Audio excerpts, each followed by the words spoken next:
Welcome to our Slimmot TV. Fuel your mind, glow your life.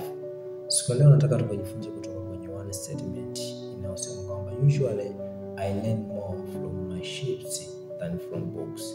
Kwamba mara nyingi na siku zote najifunza zaidi kutokana na kondoo zangu kuliko ninavyojifunza kwenye vitabu. Hii statement ilitolewa na the main character kwenye kitabu cha Alchemist cha Paul Coelho.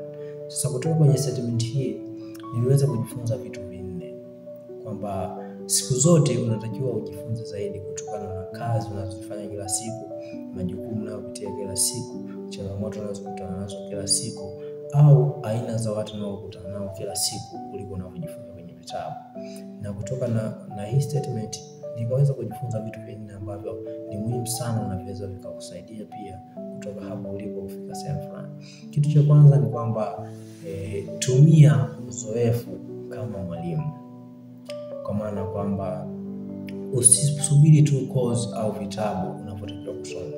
Badala yake angalia zile changamoto unazopitia, kazi unazokutana nazo, majukumu unayopitia kila siku kama mwalimu na mwongozo wako wa kufikia malengo na ndoto zako, kwa sababu most vitu hivi vinaweza kukusaidia kujenga nidhamu, kujenga uvumilivu na hata uelewa wa watu na mazingira.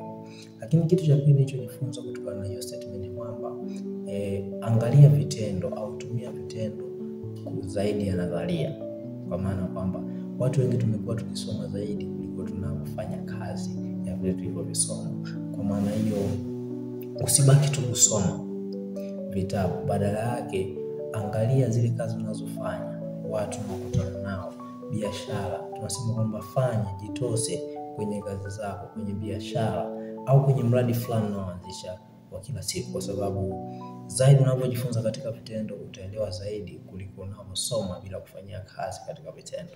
Lakini kitu cha tatu tunasema ni kwamba andika somo unalojifunza kila siku kutokana na changamoto zako, kutokana na majukumu yako, kutokana na kazi unazofanya kila siku.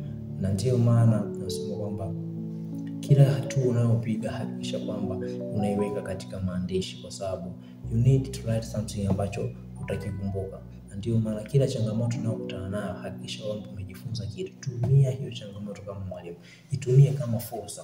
Lakini kitu cha nne nilichojifunza ni kwamba sikiliza mazingira yako. Mazingira ni yapi? Mazingira ni watu unaokutana nao, changamoto unazokutana nazo, kazi unazokutana nazo, hata yale mafanikio unayokutana nayo ni mazingira ulionao kwa wakati huo. Yasikilize hayo mazingira, kwa sababu siku zote yatakupa nguvu ya kuendelea mbele. Kwa sababu siku zote unapokutana na changamoto na kazi unayoifanya, majukumu unayopitia, aina ya watu unaokutana nao katika mawasiliano, unajifunza kanuni za maisha ambazo mimi napenda kuziandika kwamba ni unwritten codes. Vitu ambavyo ni kanuni za maisha au uongozi ambazo haziwezi kuandikwa hata kwenye vitabu. Kwa mosi utajifunza vitu ambavyo haviwezi hata kuandikwa kwenye vitabu kwa ule uhalisia uliopo mwenyewe.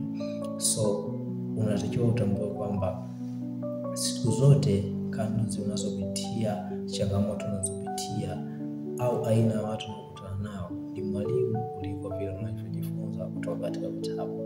Tengeneza njia, usifuate njia.